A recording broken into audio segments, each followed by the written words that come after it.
all of the panelists here today are either currently undergoing coach training or they are the ones training us. So we thought that it would be nice to share our experiences in how we're personally growing and how we are changing and how we're applying the things we're learning in class to self-coaching, as well as to our experiences with our families, our workmates, etc., just to show that coaching is really broad and pretty freaking awesome once you understand what you're doing. So I think I'll start with asking each of the panelists to just say a quick hello, introduce themselves, but I'll start since we're already talking. My name is Magda. I'm the CEO of Coacharya, and it's only fitting that I'll be doing coach training since this is where I work. So I'm currently enrolled in the PCC program with Ram. So he is the person who is responsible for me saying anything good, but also anything that's not so good. So blame him. So maybe let's go in a row. I see that Priya is, in my view at least, Priya is next. So Priya, please say hello and let us know who you are. Hello, everyone. A pleasure to be here.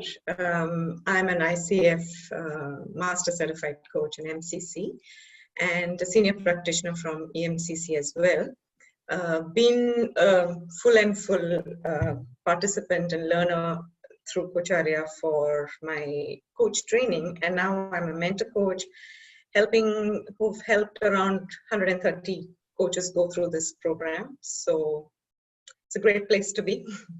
Thanks for having me here, Magda, Ram. Thanks, Priya. Oh, and just I'll interject quickly for any of you who are considering being a coach. Priya is actually starting another virtual program in just a few weeks. So it'll be on Thursdays in the morning for the US, which is evenings in India. So just keep that in mind as you're listening. Nishmita, you're next on my list. Hi everyone, I'm Nishmita. I'm working with Coacharya currently as the marketing coordinator. It's been a very interesting journey, like working with Coacharya, because there's a lot of learning that happens here, like just interacting with everyone on the team. I've learned a lot about coaching in itself. I don't know what I'm sharing exactly, but I think what I'd like to share as a panelist today is what I've experienced about how coaching works as an organization culture, because being someone who's just like come in and like learning from all of you, I've seen myself be coached in many ways. So that's what I'd like to share. Great. Tracy. Hello, everyone. Can you hear me? Yes. Okay, perfect. So yes, I'm currently in Canada. I'm spending the next month here, and then I'll be taking a little road trip and going down south. I'm enrolled in the PCC program with Ram and Magda and Nishmita. So it's been an absolute pleasure. And again, not really sure what I'm talking about, but I'm happy to be here. It's pretty funny how we're all saying we don't know what we're talking about, because just to brief everyone who's attending and listening, we do know what we're talking about. We're talking about coaching, but we're going to be just sharing different anecdotes and different techniques, tools, principles, whatever you want to call them, that we're applying. So I have a bunch of really good questions and you guys will be super helpful and useful, I promise. I guess what I should say is I haven't scripted anything, which is probably None of us have. Okay, good. So Nessa, I think, is actually on the phone. So I'm not sure if she can introduce herself or if she'll just do that later when she is able to dial in on video. Nessa, thoughts? Yes, no? Okay, we'll talk to her later, that's fine. But she is also enrolled with us in the PCC training, and she has kids and a husband and 3 different businesses. So I know she's using coaching in so many different ways. Can you hear me now? I can, yes. Hi, Oh, Nessa. yay. Oh, goodness. I apologize for my technical difficulties this morning, everybody. I'll be on video here shortly. I have a 3.5-year-old, and he did not want mom to leave daycare today. He was clinging like a spider monkey. Oh, my goodness. So good morning, good evening, good afternoon, everybody. I'm super excited to be here. But, yeah, oh, my gosh. When you say it out loud, Magda, I realize how busy I really am.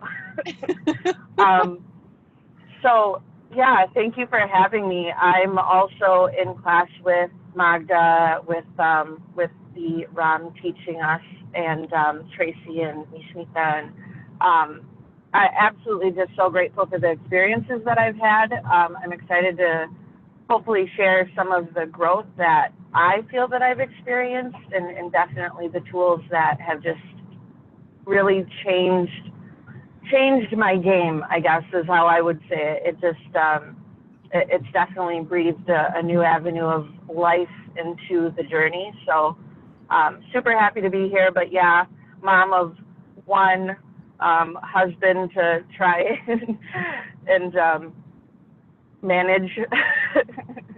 And then, yeah, I am starting my coaching business. I'm also a real estate investor, and I dabble in just health and wellness as well. So yeah, busy, but love coaching, love being a part of Coacharya. Happy to be here.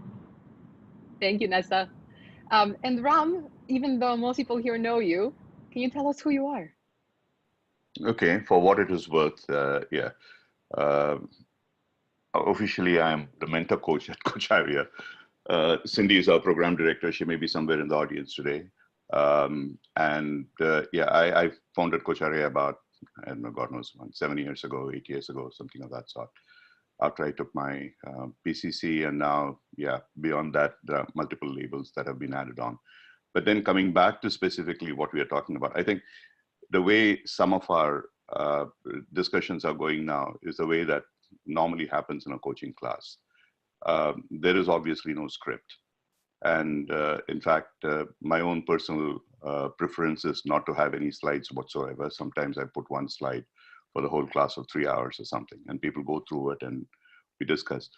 One of the things that evolved from here, not depending on a set of slides or some stuff which is being projected out, which what most trainers, and I started with that way, is something that we moved into. I don't know, I wouldn't say it is accidental, but in terms of asking people to coach themselves using the competencies, using the markers. And as we progressed, we found it had multiple values that were arising out of it. Of course, first of all, people tended to start understanding the markers much better when they started applying it to themselves. And they found things happening within themselves. But to me, the most important, that is one point I would like the participants to share. And I certainly, I mean, I have seen this happen with each one of them, be it Tracy, Vanessa, Nishmita, and several others who are in the program, Magda, obviously, is that we find it extremely difficult to reflect about ourselves. We don't take the time to reflect. And as I pointed out elsewhere in another probably program, that ICF very specifically does not say that self-reflection is very important. We talk about in ICF competencies awareness, and that awareness is about creating awareness in the client. But a fundamental rule of awareness, Carl Rogers has pointed out again and again in his book on becoming a person. I would wish everybody reads that compulsorily. We require all our learners to have some idea about what Carl Rogers is talking about. He says awareness cannot be created in the client unless the awareness happens in the coach. And he expresses that as congruence. That's one of the fundamental principles of the three-pointed client centricity, of which the others are unconditional positive regard and empathy. Congruence is about, is a coach aware of himself or herself? Is what the coach says in line with what the coach senses in the body, feels in the mind, and then thinks cognitively? And how does it align with what the client wishes to be? How does the coach view the client generatively? So there are multiple things that start building up when the coach takes time to reflect internally and project that back to the client. And we talked about it, I think, briefly somewhere else, as the I6 of the supervisory model, in addition to the I4, which is about pointing out to the client what the coach observes of the client. But far more importantly, I6 is about what the coach observes about himself or herself. And in that process, something, in my mind, something miraculous happens. The communication that we have as coach and client become truly a communion. It becomes an energy share. So that is, we believe, Cindy and I have been working on it for the last 3 years. And we find that that is probably the most important factor for us to move into a mastery level in any coaching skill. So I would leave it that. I don't want to propound too much on this, and we'll talk about a little bit more as we come along. But what I really would like the participants to share is what is it that they have done as practicing within themselves, coaching themselves, asking questions, setting themselves certain outcomes and moving forward. And funnily enough, building a relationship with themselves, which doesn't happen easily. One of the things that we all have problems with is in validating ourselves, in believing ourselves, in building a relationship with ourselves. Now, self-coaching, to my mind, is a first step towards moving in that direction. And from there, it makes us a complete coach when we are ready to coach other people. So I'll stop here. Thanks. Thank you, Ram. It's interesting that you talked about Carl Rogers and that you talked about the set sensations, emotions, and thoughts, because to me, that's actually one of these profound things that has been helping me self-coach and really deal with my anxiety. I have a lot of anxiety. Some of us do, some of us don't. As Ram has witnessed, I've been dealing with mine, for better or worse, for a while. And when we learned this concept of set, sensations, emotions, and thoughts, that's been a big, that's my cat, that's been a bit of a shift for me, because whenever I'm feeling anxious now, or whenever I'm just feeling like, this is overwhelming, whatever negative feeling I'm feeling, I kind of sit down, take a deep breath, and I sometimes actually say this out loud, which sounds a little crazy, but at the very least, I think to myself, okay, so what are the sensations I'm experiencing? How am I feeling about this? What's going through my head? Just to try to kind of ground myself. And in the context of coaching, we use set, or Ram has taught us to use set as kind of a check-in process at the start of a coaching conversation with a client, and check out process at the very end, so that this helps the client kind of ground for the conversation as well, and see the shift, hopefully, from how they felt and what they were sensing, and how literally their body was feeling, what they were thinking in the beginning of the session versus at the end. So I've been doing that with myself, and it's been great, because it takes away the anxiety and the panic of whatever I've been experiencing at that moment, and just lets me kind of go, okay, well, this is my baseline. These are facts. I'm feeling very anxious. My palms are sweating. My, eyes are starting to water. My back is hurting. My muscles are feeling tense. This just is. There's nothing wrong with it. It just is. Okay, now what? And I've sometimes, just to practice coaching, I've actually been doing kind of going through the steps. I've been setting an agreement with myself. Okay, Magda, we need to figure out what we're going to do next. In 15 minutes, you're starting a webinar. What does that mean? What do you need to do to practically be able to go on screen, and not sound like a crazy person. I did that this morning, actually, because my dad called me about 10 minutes before I was about to sit down and prepare for this webinar. And he was kind of disheveled for a very small reason. So instead of me going through this process for myself, I actually asked him, okay, Dad, so is this something you can control? No. Okay, cool. So just close your eyes, take a deep breath, and tell me how you're feeling about this. And it was kind of hysterical how to me, because this is my dad. We went through the little set process, and he's like, okay, now I understand. Let me just, this is what it is. I'll move on. So it was quite funny. Before the webinar, I did that with my dad and then with myself.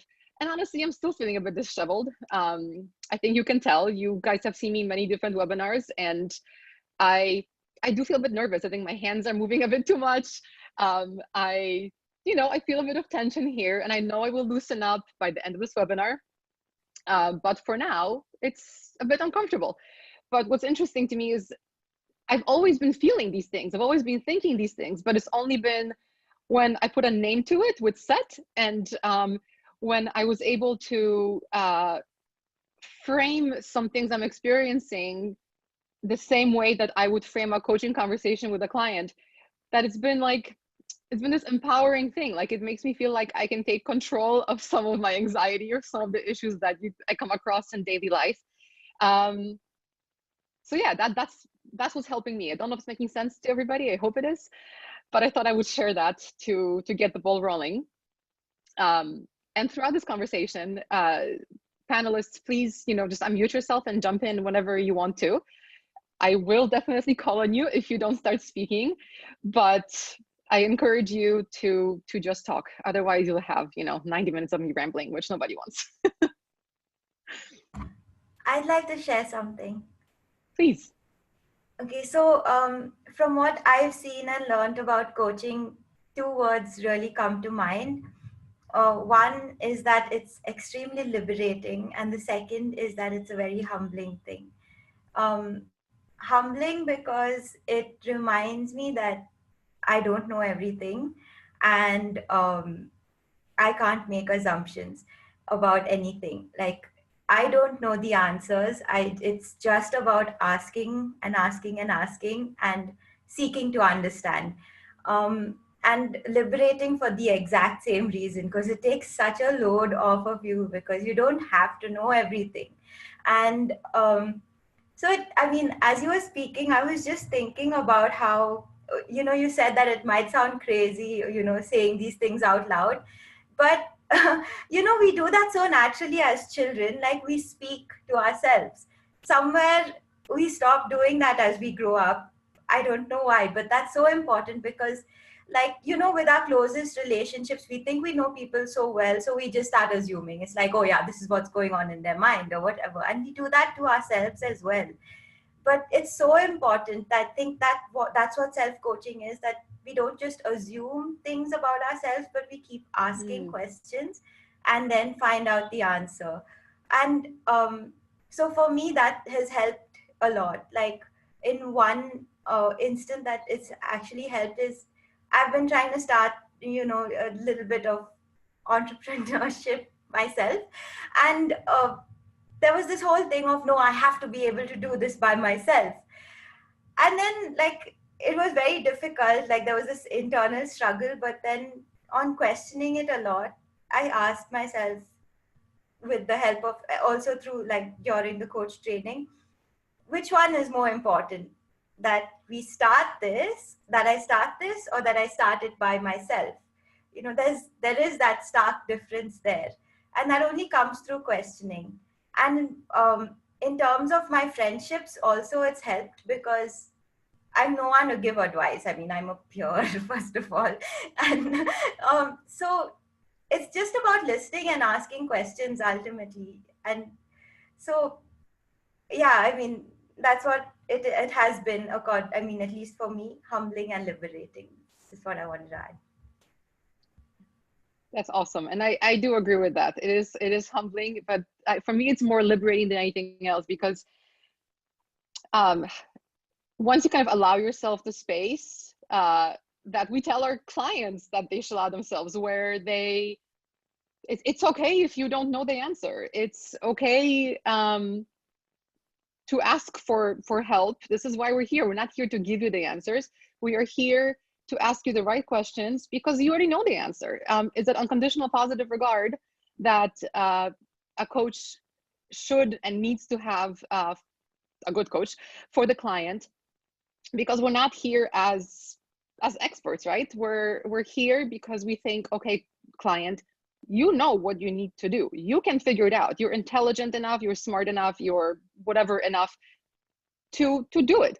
Our job is just to help you surface that. And I think that's kind of where I've been struggling with it a little bit too, is that unconditional positive regard for myself. It's so much easier for me, at least, to have that for someone that I'm speaking to, whether it's a coaching conversation, and that's actually a principle I've been trying to apply to conversations with my family and with anybody, because it's a powerful concept. Like once you have that unconditional positive regard for somebody, just anything becomes possible. And in self-coaching, I try doing that too, but that's where I find it the hardest. So yeah, talking to myself, actually saying these things out loud does help also with that, because you sometimes, as you're saying things to yourself, you kind of go, oh yeah, like I should have known this already. But other times is when you have, like, I don't know, not breakthroughs essentially, but like you realize what you don't know and you can become more okay with it. So to me, it's like more of a journey of getting that unconditional positive regard for myself through self-coaching. That's, I think, it's a challenge, but it's also the thing that's most liberating about the process. Mm-hmm. Priya, I see that you've unmuted yourself. Yeah. So just wanted to share some thoughts here and love to hear the audience response.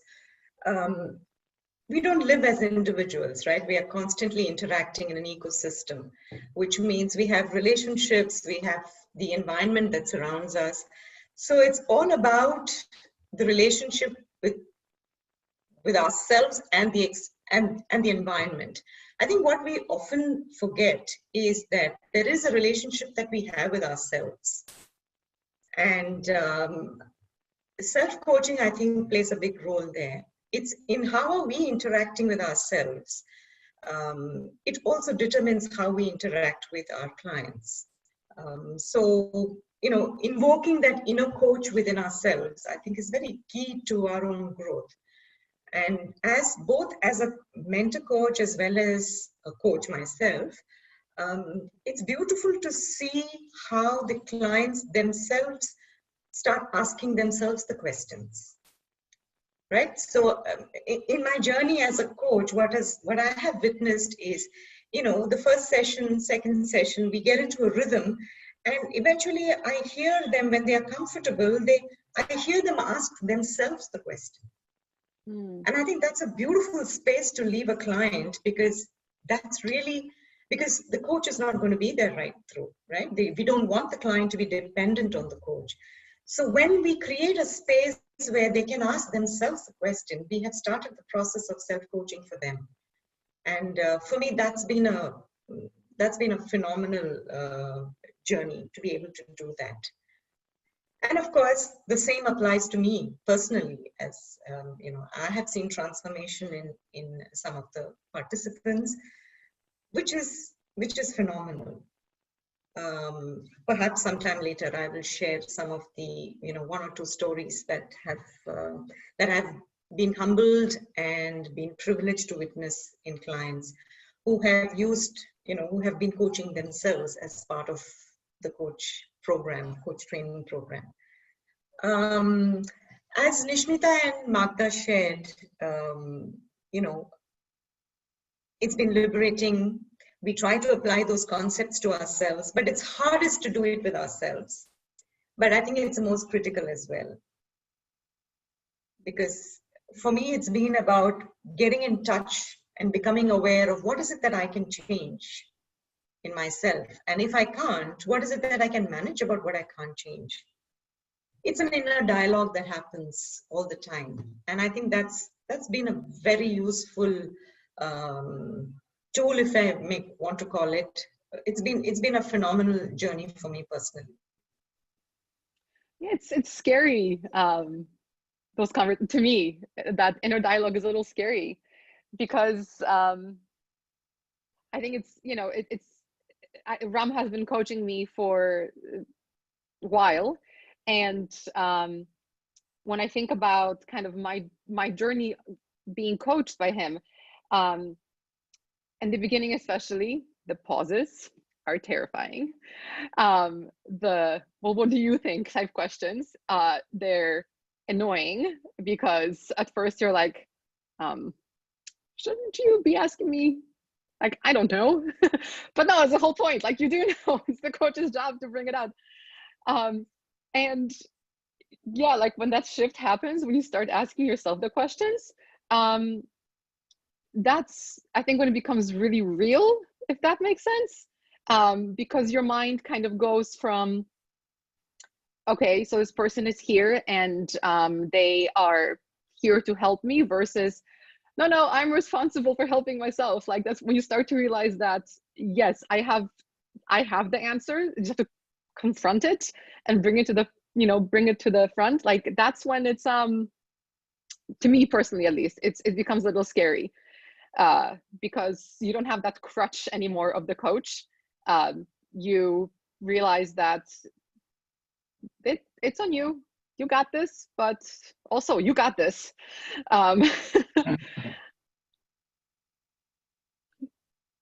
Yeah, Magda, I just wanted to share something here, and then probably invite Cindy also to come in, and Tracy and Vanessa to talk about their journey and what they have done.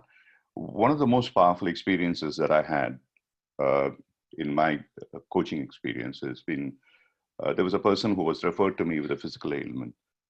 The person couldn't walk, and she had been to doctors, she had been to a physiotherapist, and one of them knew that I did some work which was also related partly to therapy, in addition to coaching. So as I started talking to her, she was a person in her 30s, not married. And when we were talking about what was, whether she had any issues and everything was hunky-dory, she sort of denied that she had any issues at all, and that her problem was purely physical, though the doctor said there's nothing physically wrong with her.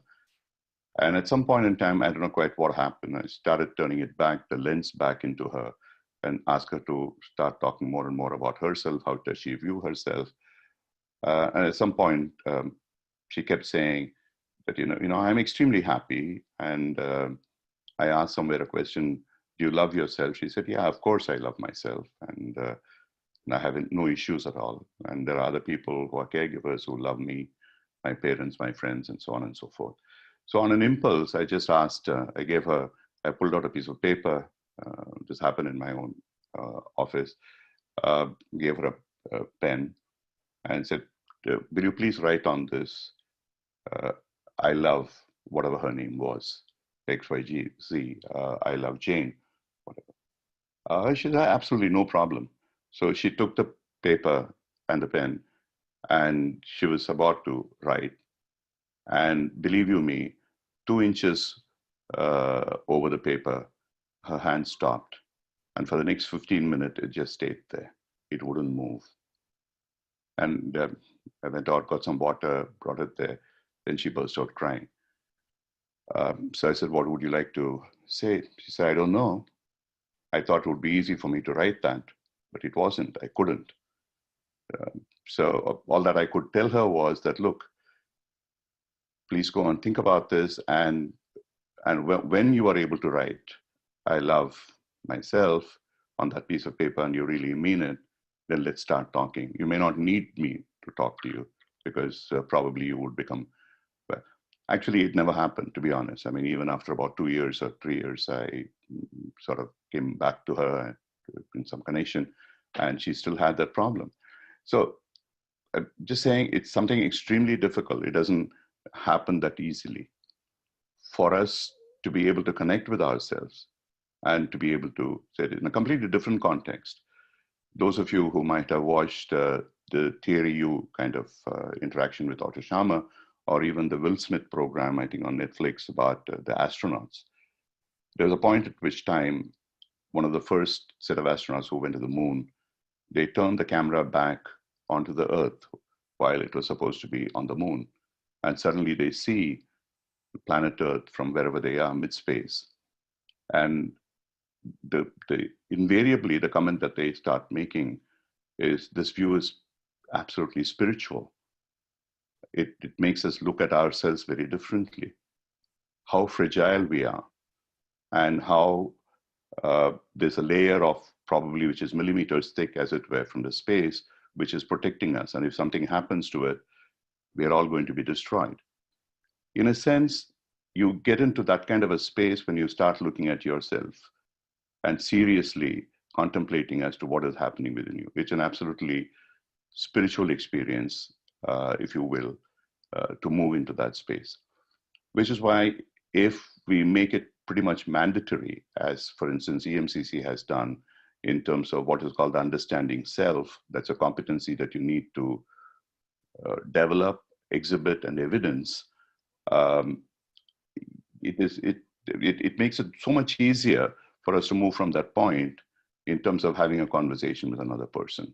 And as Priya very rightly mentioned, it's about a larger ecosystem, and that's where the whole concept of the systemic coaching comes in. How, as an individual, we interact with the client as a coach or in whichever way, and then with the client in terms of a larger system that we are working with. So the whole thing follows from one another. So again, and there was a question on the supervisor's I6 model. I'll very briefly cover it. I think Anuradha, someone had asked a question. Once again, I think I explained this before, but let me explain it again very, very quickly.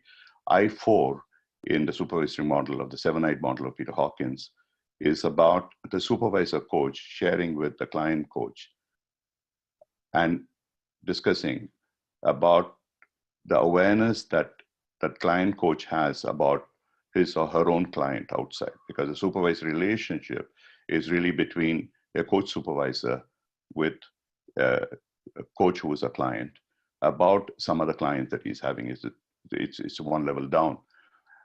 And the I6, which I found extremely difficult to even grasp, and it took me almost about 6 months till almost the end of my supervisory program. And I think it happened pretty much with everybody till I was supervised by someone who trained with Fiona Adamson, Eva. And she pointed out, whatever you are sharing about what you feel about the other person. But what do you feel? And that is I6.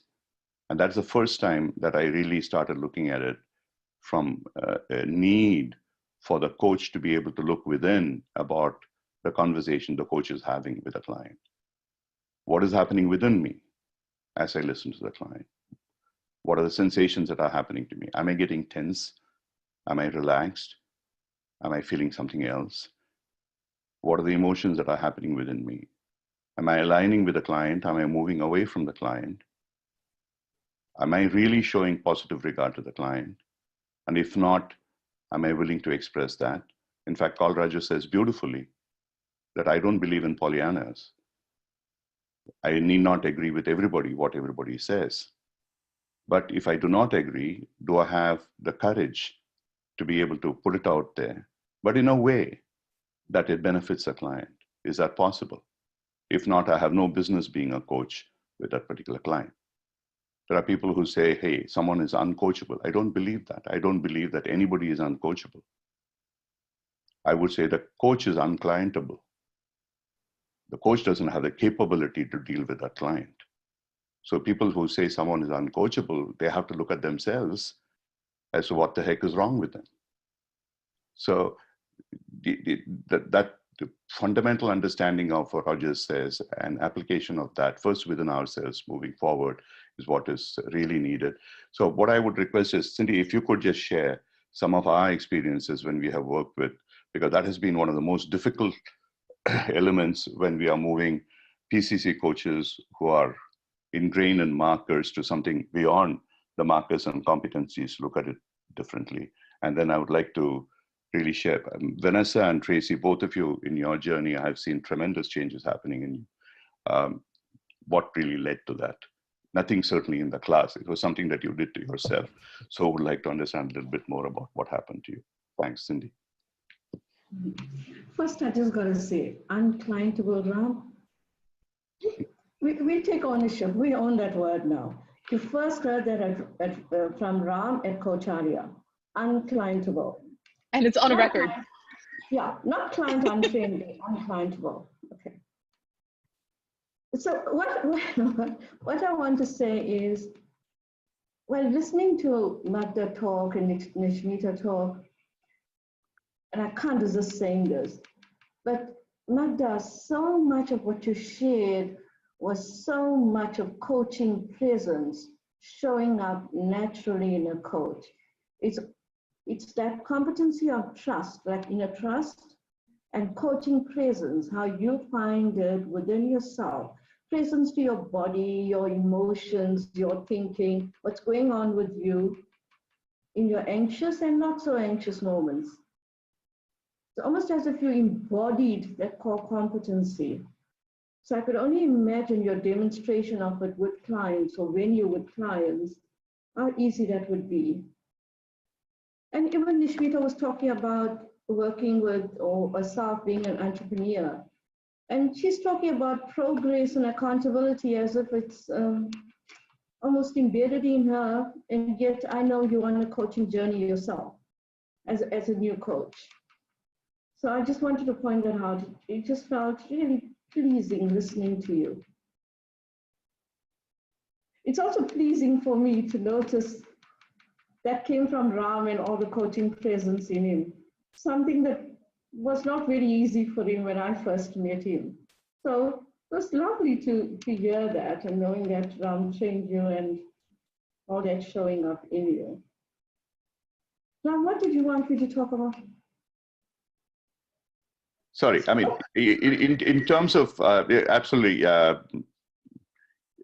Cindy, I mean, in fact, your mentoring me towards my mastery journey was one where there was a lot of effort apart from whatever mentoring was provided. For me, I had to reflect a lot. And fortunately, at that point in time, I was also going through my EMCC journey.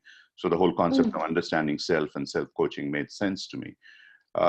What I said was that when we are working with coaches who are PCC coaches, moving them towards a mastery, how this element of they having to look within, or some observations that we make to them about they having to look within, how it has helped them to move forward. That change within that happens, which wouldn't have happened unless they had really started inquiring and understanding themselves. Yeah, I'll use you as an example first. There's so much about you that's so masterful, you know, and when we're going on a particular credentialing journey on a particular level, those things masterful about us shows up slightly differently, or the criteria that they're looking for doesn't necessarily have to be the ones that you're masterful on, meaning the requirements of the criteria for a particular credentialing level. So just an understanding on that, you know, because coaches sometimes get quite defensive, you know, with, I'm really good at that. Yes, that's great, because we can all see what you're really good at. It's so obvious. It's so obvious from how knowledgeable and present and reflective you are with so many things. And your wisdom in sharing mindlessness, mindfulness is so beautiful. Just like that with our PCC coaches, you know, there's so much they're good at, but on the set of criteria that enables you to be PCC competent,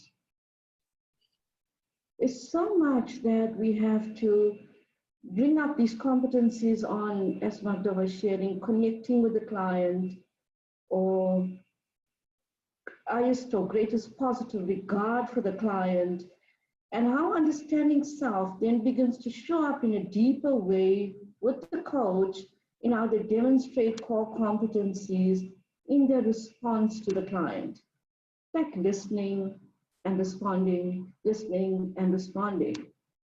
And many of our PCC coaches on that journey put so much of pressure on themselves, knowing it is an evaluation, that listening and responding is so dampened with, I need to perform, or the need for performance. So it takes a whole lot of settling in, you're okay, you're doing well in a lot of things, but these things have to show up for you to be PCC competent, or to kind of communicate with a client and coach a client in a way that shows or demonstrates you can listen and respond to what the client wants from the session and help them progress on it. So I think, that learning journey for a PCC to become competent is what we so often picked up in Coacharya as more performance anxiety thing than really allowing their own skill set to come through.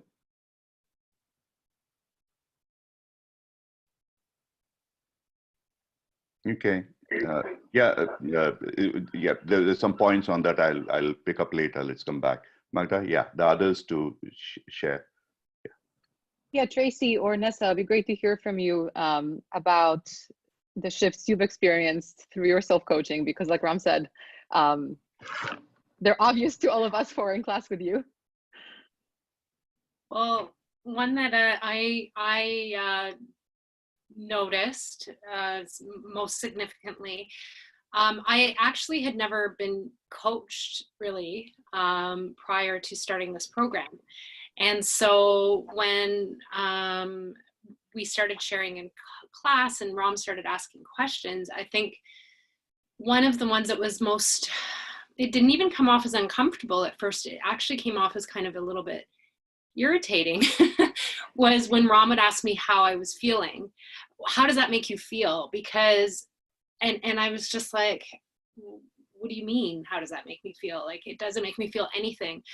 And I really think that what I've come to realize has shifted the most in myself is that I was so disconnected with my own feelings on things. I had sort of so compartmentalized them and just sort of moved on with life as a coping mechanism for years. And I think this process has really like brought that to my awareness, and also really through self-coaching helped me kind of identify where it's coming from and work through it. And I mean, that's, I think, going to be hugely significant for me in terms of my connections, not even with clients, but just with, the people in my life, but also clients. So that, I would say that, the coaching process and the self-coaching process has really helped me really be in touch with not only who I am, but what I'm feeling about something. And so question, when you do the self-coaching, is it usually kind of in the moment, like you mentioned, when there's a shift, when Ram was asking you these questions, or do you find yourself consciously doing self-coaching? I do. It's both. Sometimes it's in the moment. Sometimes it's in the moment as a means to sort of help me kind of cope with a specific situation, like if I'm at work, sort of to take a moment. But no, sometimes it's actually just reflecting. I'll sit in front of I'm not like a journal. I can't read my own writing, so I'm not one. Me neither. I'm not referring to that later. But no, I'll sit. I have a program on my computer, and I'll sit and sort of write things out, and I'm able to kind of dig deeply into where things are coming from, and also help myself find a roadmap for coping. So it's been really significant for me. One of many things Ram has taught me was don't stress out over things you can't control. So whenever I am stressing about something, first thing he asks me is, what can you do about it? So when there are things that I can control, that I can stress out about, I grab my dog, Sailor. If you've met me, you know Sailor. He's here today as a co-panelist. I grab Sailor for a walk, and that's kind of when I do my, not structured self-coaching at that point, but that's when I know I can clear my head. I know that I'm not getting distracted by technology and by whatever. And yeah, I do my first for walking, I do my set. Okay, how am I feeling? What am I thinking? Just ground myself. And then that's when I can focus on the task at hand. And you have your program on your computer, but yeah, I can't write things down either. So usually what ends up happening is I'm dictating to my phone emails to Ram because I come to a conclusion, or I dictate to my phone notes. Either way, like, it's so funny how like there's this process that has now worked for me of, you know, think of it, no distractions, ground yourself, have an agreement. Okay, my walk is 15 minutes. I need to figure this out in 15 minutes. And then it usually ends with my clear action points of A, record it, and B, what in the record is actually my specific things I'm going to do. And it's fun to like, you get into this pattern, well, at least for me. So whatever works, right? Yes. Yeah, it's interesting because I find that, I mean, I do things like I have a dog as well. I go for walks with my dog, but I find that sometimes when I'm doing that, I find myself getting caught up in sort of like a circular conversation in my head that doesn't go anywhere. Okay. So that's why for me personally, sometimes like actually sitting there and writing it out, because I can kind of like, part of my language, but like call myself out on my own crap, you know? So yeah. Whereas when, so that, yeah, that tends, it, and everything's different for everyone, but that tends to be kind of what works for me because it's on paper and, you know, I can't argue with it. So yeah, we're both coaches in training, right? We're both still learning to coach ourselves as well. Martha, if I may just come in, I think what Tracy brought out is very interesting, where she says that she writes out or she types it on the computer. So if you really look at a coach and a client relationship, what happens is the coach asks some questions, holds space, and the client speaks it out, whatever they talk about it. So when they talk about it, what they're really doing is externalizing it, right? And then they start looking at it from, you know, they have an outside perspective to what they're experiencing. And I think by writing it out or speaking it aloud and hearing it back, it's not just about speaking, but when you hear yourself, you know, what you're really doing is that you're externalizing. So I think the struggle is when we are talking to ourselves, we don't hear ourselves very well. So if there is a way in which we can externalize that, which is either write or record and listen, draw something about it, take it out of your system and look at it, then I think you're on your way to self-coaching. It's good to hear validation that talking to yourself is actually not a sign of being crazy. That's what I'm hearing for you. There is a question that's kind of related from Elaine. How balanced does a coach need to be before coaching clients? What do you think, Priya? I think very. And I can only speak from my personal experience.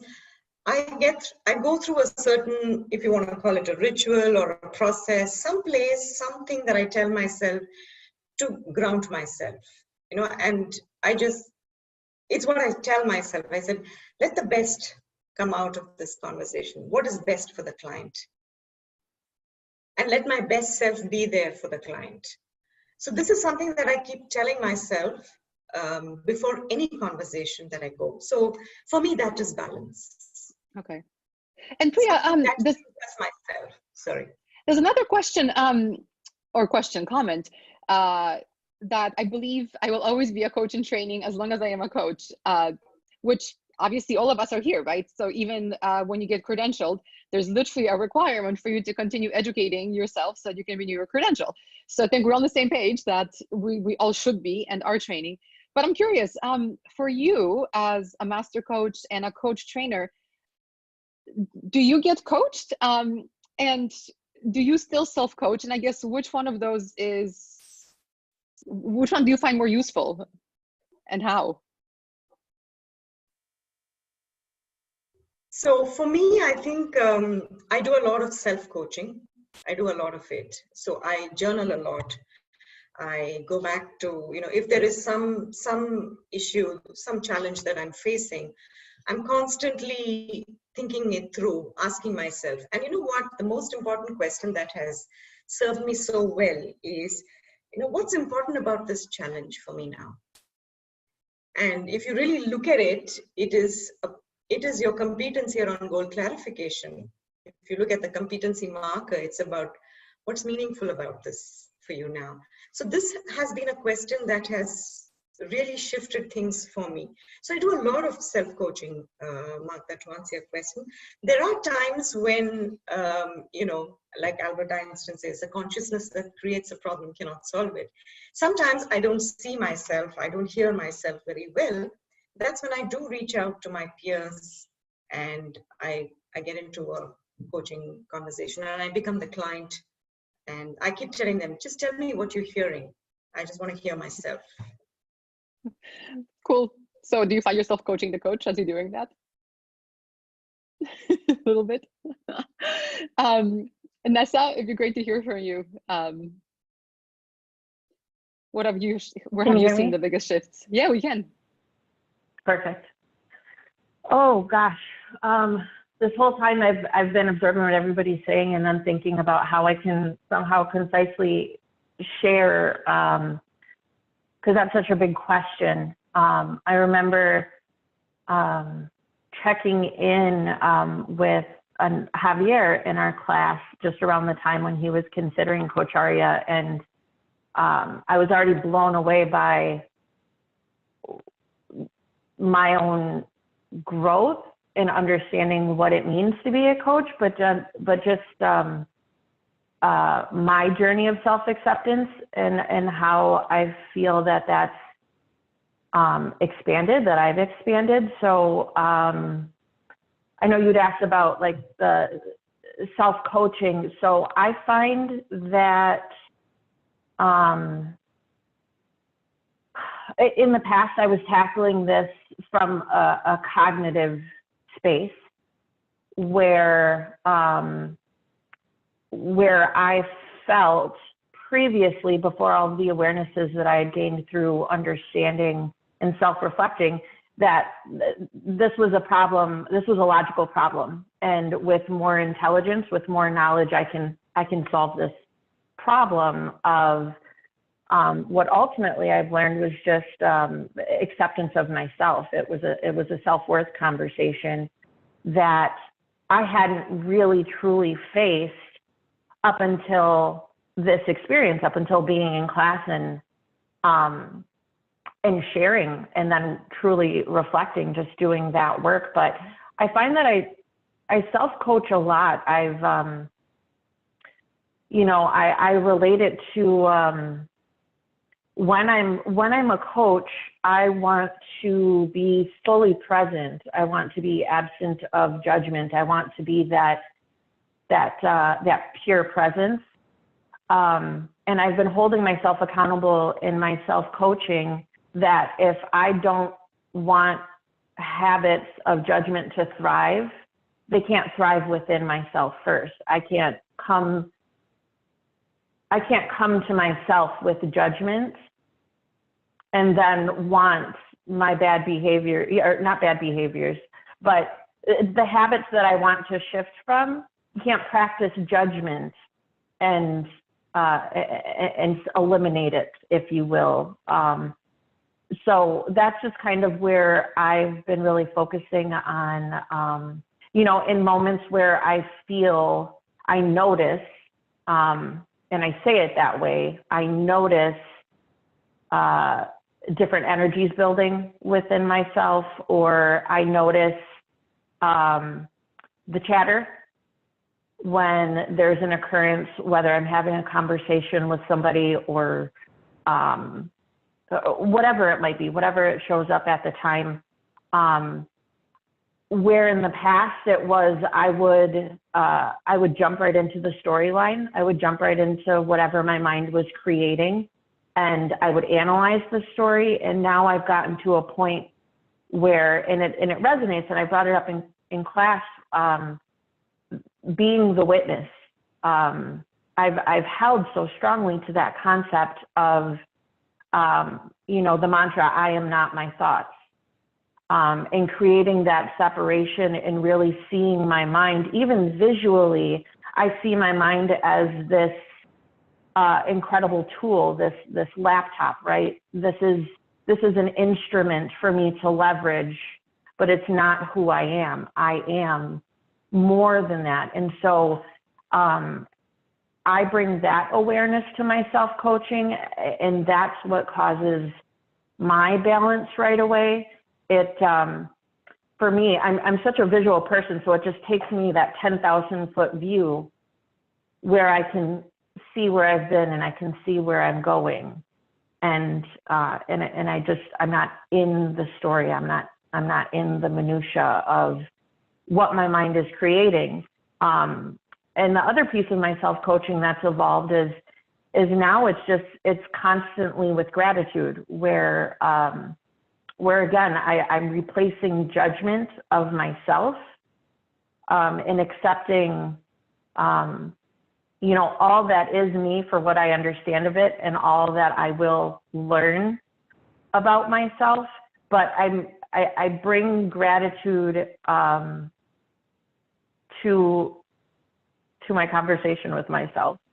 I bring gratitude to the fact of that I have the awareness in the first place to take that pause to check in when I find that old conversations or old patterns are bubbling up. I will say to myself, especially if they're very strong emotions, because I am a deeply emotional person. When I find that, I'll ask myself very consciously, what grace would I give? What grace would I give my client? If I were coaching myself, where would I be? Who would I be in this moment? And asking questions like that for me are a bit of a light switch to then get out of the shoes of the drama, the story, whatever is there.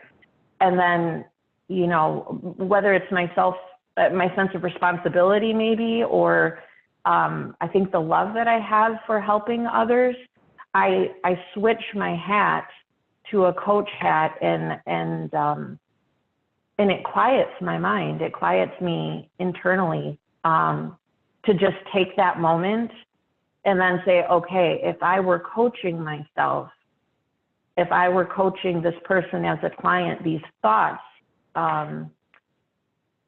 where would I need to be coming from? Who would I need to be? And just asking those questions bring me into quiet presence. And then I can be much more effective with my conversation, in understanding what is it that's coming up, acknowledging it neutrally that, hey, I know this is a pattern. I know that as a human being, I'm a collection of patterns. I don't make it bigger than what it is. I don't allow it to become Everest anymore. And that's been a journey. That wasn't the case before. Before I was battling it cognitively, where I would either validate my fears, I would validate my judgments because they made sense. And I was making sense of a mess. I didn't realize that I was still in the mess with a broom, not really getting anywhere. So it's through the awareness of understanding what it really means to be a coach and tapping into what now for me is like my source energy. It's finally embracing that I am a part of the universe, that when I love somebody else, I am loving myself. And the freedom in that, the freedom that I've given myself of choosing to have faith in that idea, because it really is just, you know, it's just an idea. Whatever I consider truth, it's real to me. And so that's the truth that I've embraced, is of having faith in those ideas, in that place, in that energy, and that I am an instrument of it, you know, while I'm here, and I'm here with purpose. And so the noise is simply, you know, I frame it as, it's the noisier my head is, and the more I can overcome it with everything that I had shared. I see it not as a battle internally. I see it as the way that the universe is preparing me to help many. You know, I will experience my challenges, and as I grow from them, I'm only expanding further to be able to help more people. And even that thought grounds me further in my self-coaching, because it keeps me in my heart space and out of my head. So I'll get off my soapbox, because that was a lot, but that's as good as I could make it, as concise as possible. That was pretty amazing. You're my hero. And it's, you know, what we've talked about this in class too. It just brings back to mind the airplane, right? When the gas masks fall, help yourself before you're helping others. And yeah, it's, to me personally, like I said, both you and Tracy's been phenomenal to see just how you guys have transformed. And when I say you're my hero, I'm not making a joke. It's inspirational to me, because it also shows me that I'm capable of doing this too, and I'm on my journey still. And you know, I've interacted with you and with Tracy before you even started the coach training programs. And actually today I'm going to dig up some of the initial classes that we have, because I feel like just even how you're physically sitting and how both of you are speaking has changed. And I'm just really curious to see that if it's just my imagination or if I'm actually right, but I think I'm right. And I guess my question to both of you and Tracy is, did you expect this to happen when you enrolled in coach training? No, I didn't.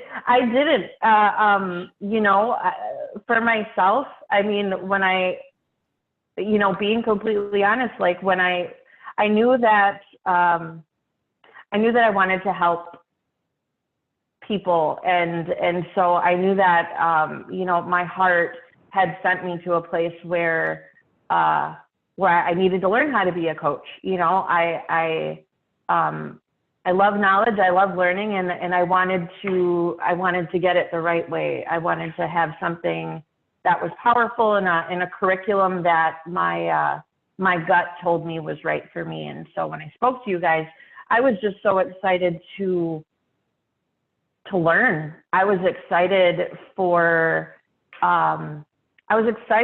growth. Just in no way did I think that this was going to come up. I thought in my mind that I was simply going to be fine-tuning some skills that I felt I naturally had, but expanding, again, it was just a cognitive growth. I was just going to learn more and be able to do more. I didn't, though I fully embrace personal growth, and a lot of the ideals surrounding that, you know, that topic, I in no way thought that to accomplish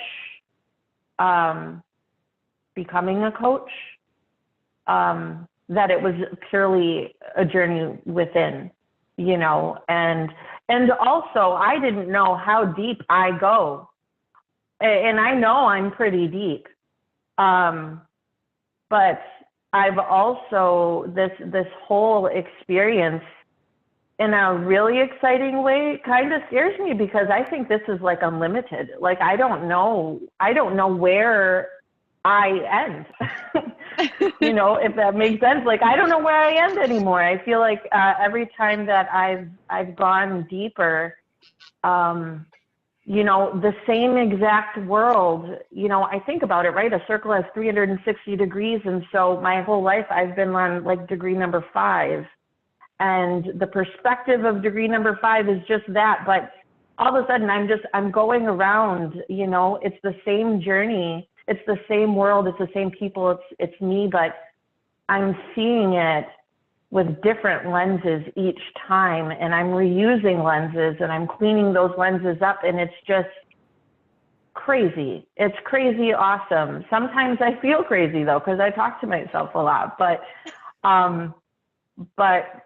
the peace that has come with the experience, and I fully believe that this was an experience, not just becoming a coach, but specifically, I'm one of those people where I feel like we were meant to be, you know, that this was, you know, our journeys were meant to collide in this way.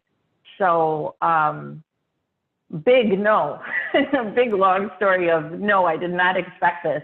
And I'm so grateful for it. Me too. And I'm tearing up just listening to you because, yeah, whew, maybe Ron can ask some more questions. Like right now, back to my little set, like my hand's shaking and I'm tearing up listening to you because I mean, I didn't expect to be moved right now, but I didn't expect to have such experiences in my coach training.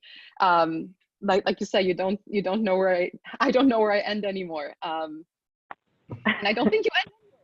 Amazing. Expand until you're the entire universe. We need more of that. Cindy, you wanted to say something? Yeah, who is teaching who in your class? I don't know. I don't know too. I don't know. Yeah, that's a beautiful question because I like what Vanessa is saying is, I mean, to share my reflections without breaking confidences of what happens inside the classes. I mean, in some ways, Vanessa and Tracy are opposite ends of a spectrum.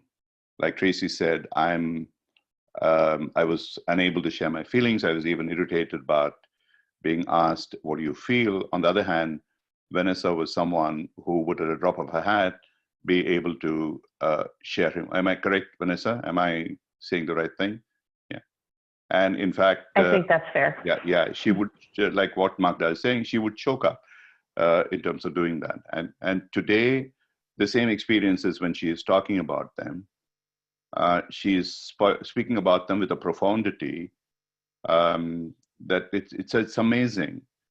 So what does happen, to answer your question, is there is no trainer out there and there is no teacher out there. And somebody, I think DP or someone posted there, who's the guru and who's the whatever. There is no one. It's where I genuinely learn. And this is true, Cindy. We have experienced that.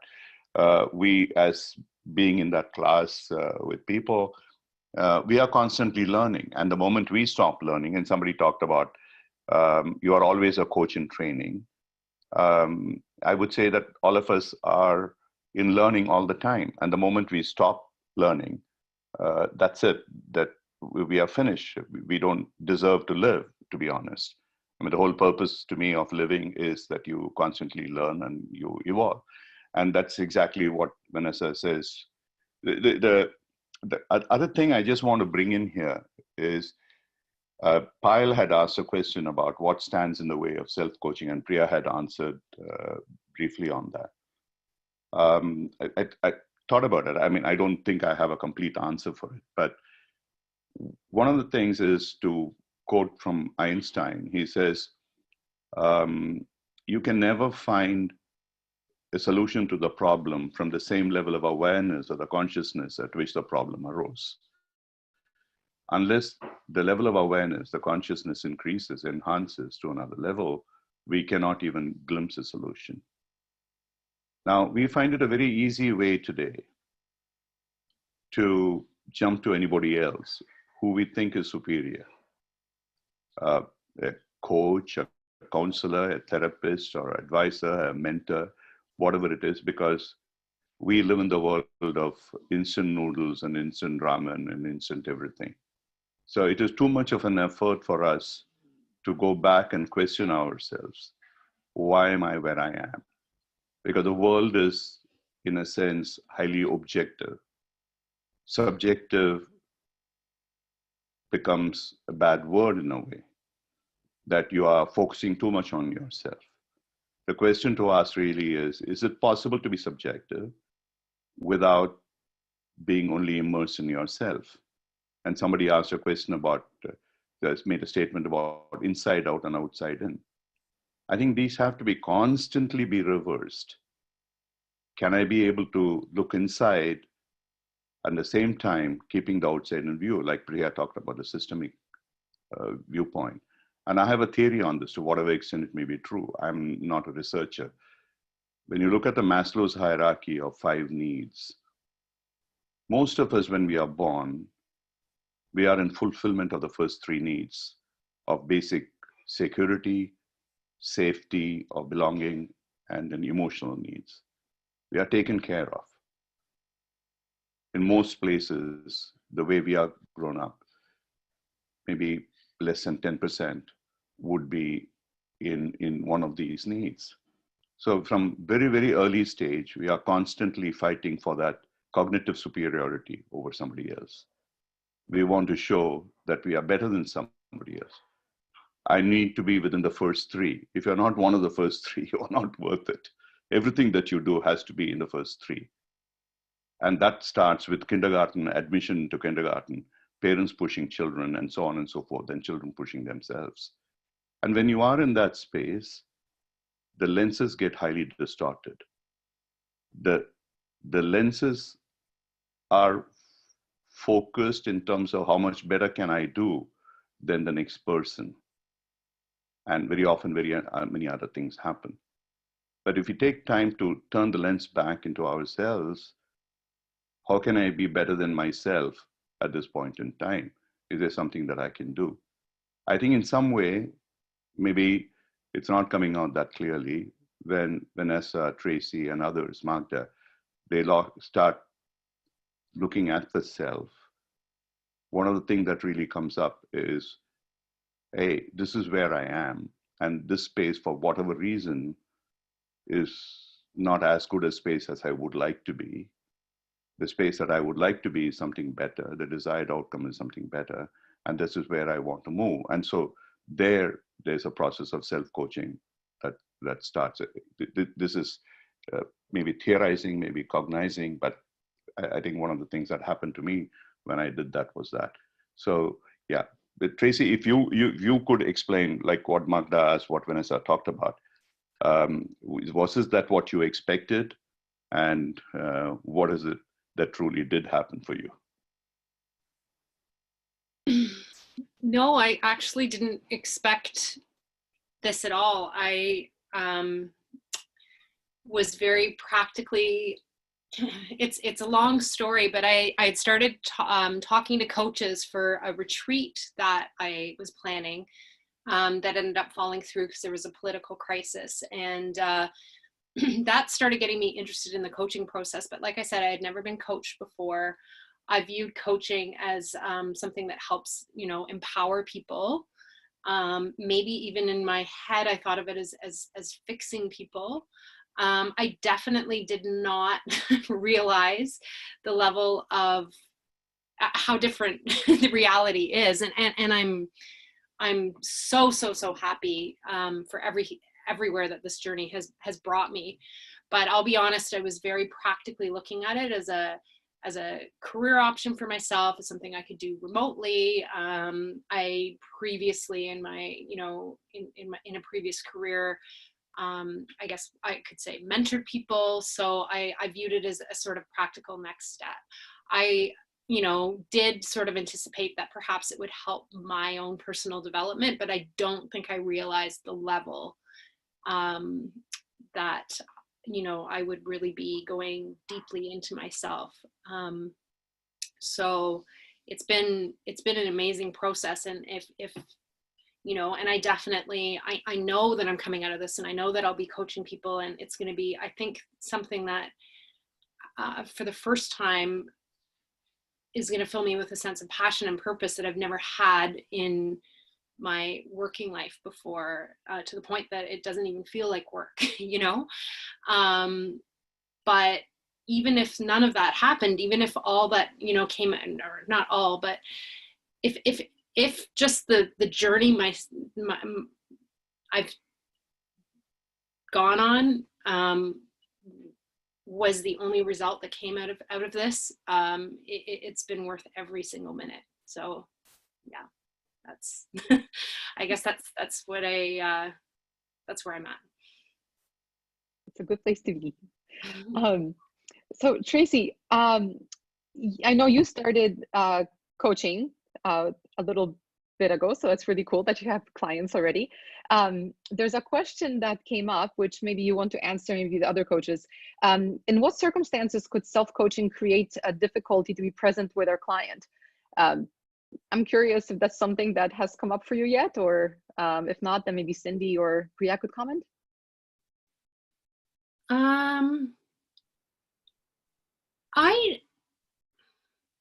I don't know if it's come up for me in terms, sometimes I mean, I'll be honest, sometimes I find it difficult to be present, period. So I don't know if it's self-coaching. If anything, self-coaching has made me a little more aware of what I'm feeling. So no, I don't think it's inhibited my presence with a client, but I do find, if anything, I probably need to use more self-coaching to be more present, if that makes sense. It does. Cindy, would you like to comment on that? And in the meantime, I'm going to share the results of the poll that I put up a little bit ago.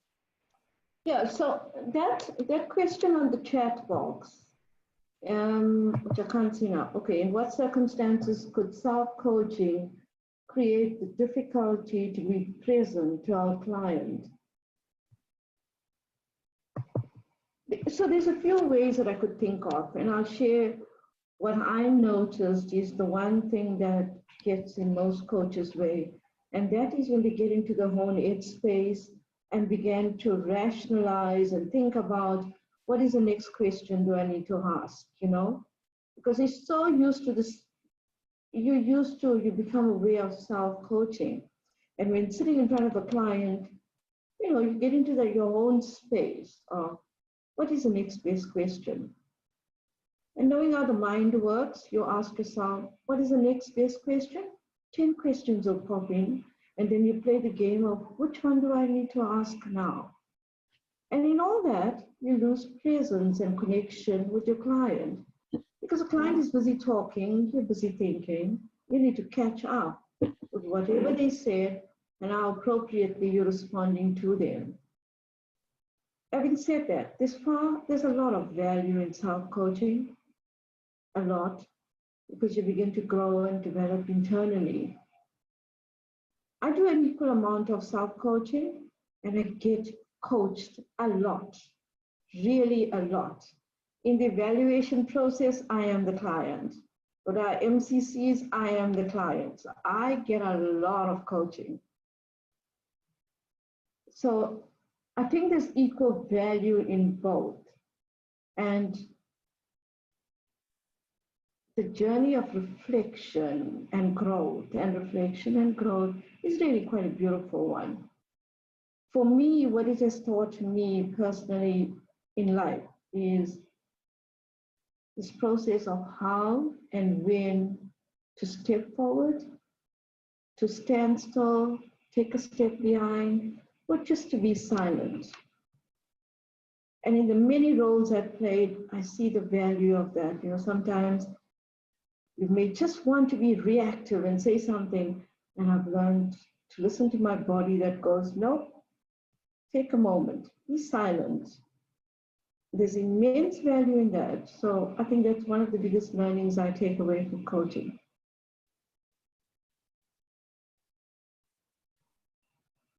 Thanks, Cindy. No?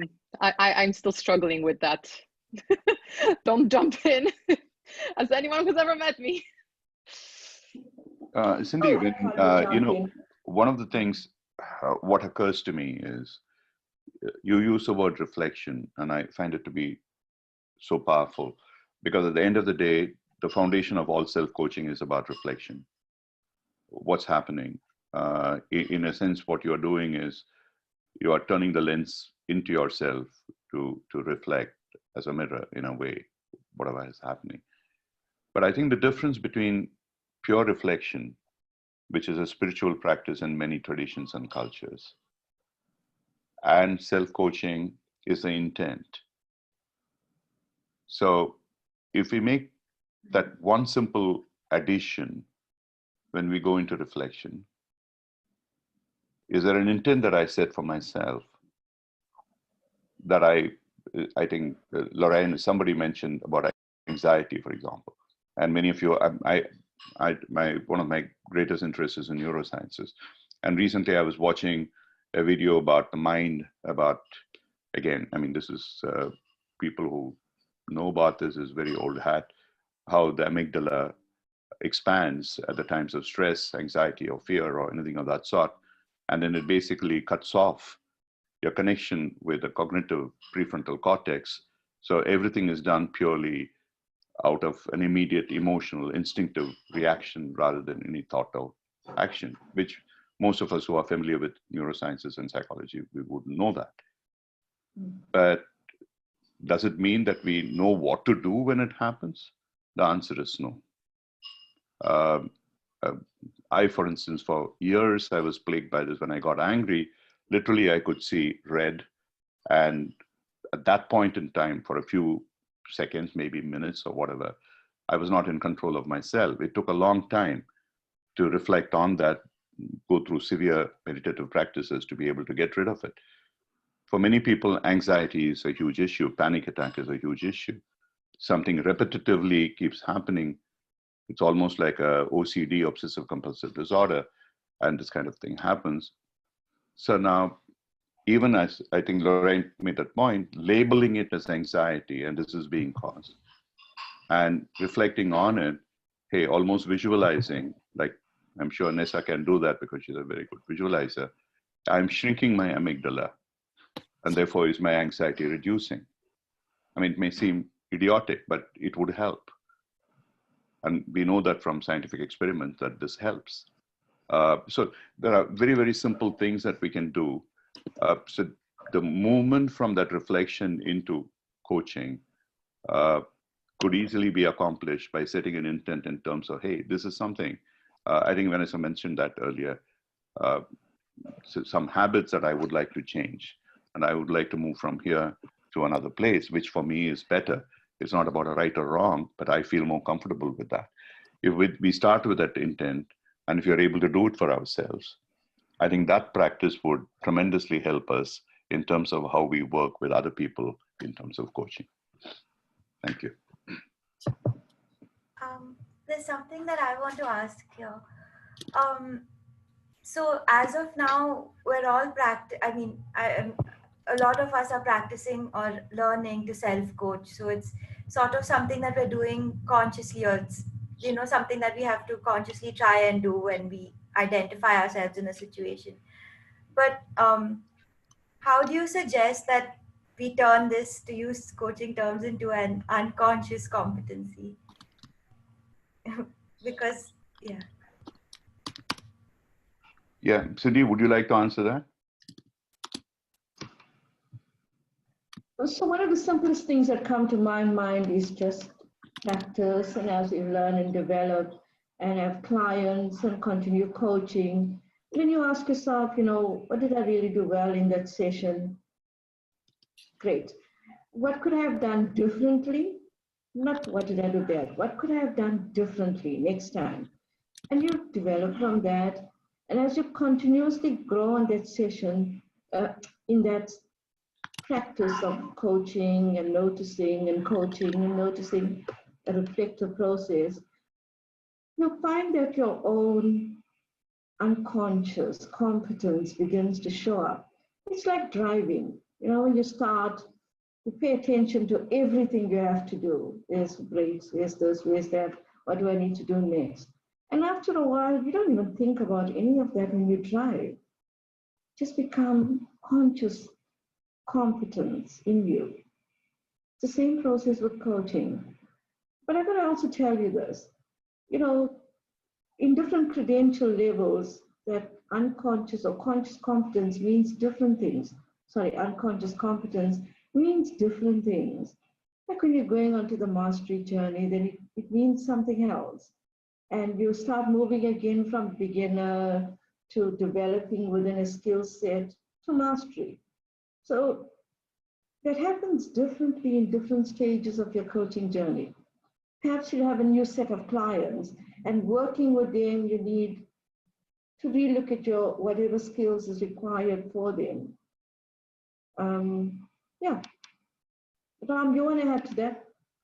No, very quickly, from a neuroscience point of view, unconscious competence is about new neural networks being formed, new synapses being formed, and the neuroplasticity helps in that. So it's essentially is a process which is known to take time. And that's what in the Coacharya terms, we call it as anchoring, the 3A model. So you can have the awareness, it leading to action, but then you need to anchor it. So which is why coaching doesn't help if you try and do laser coaching for 2 sessions or 3 sessions or whatever. It is something which needs to be done over a period of maybe 6 months to 9 months for it to really work with feedback and how does it happen? How does it get anchored? So these are, I mean, they're all scientifically today pretty much established. So unconscious competence, as Andy says, is that flow that happens, the mastery that happens.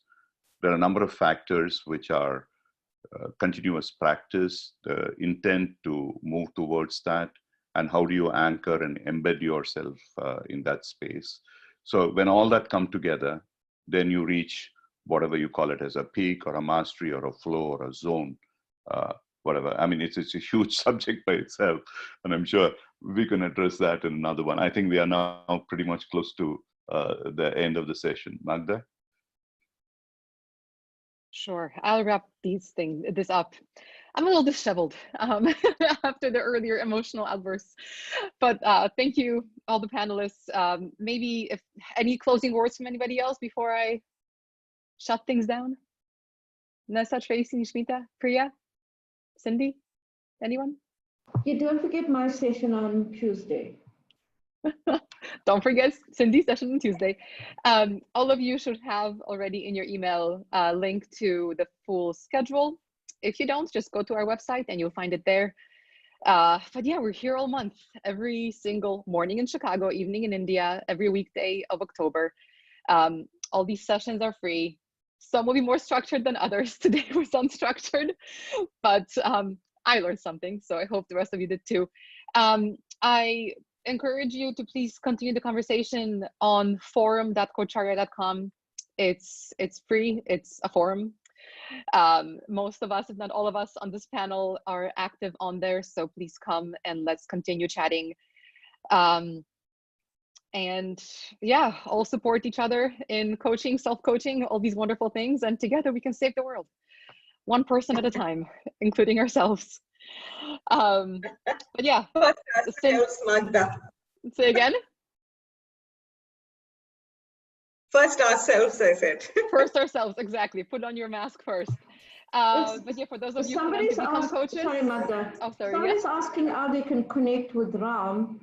So I think just go to the Coacharya website and connect with him, or you want to give out Ram's email address? Yeah, I'm recording, so I'd rather not be putting his email address out there on the recording because this will live on YouTube.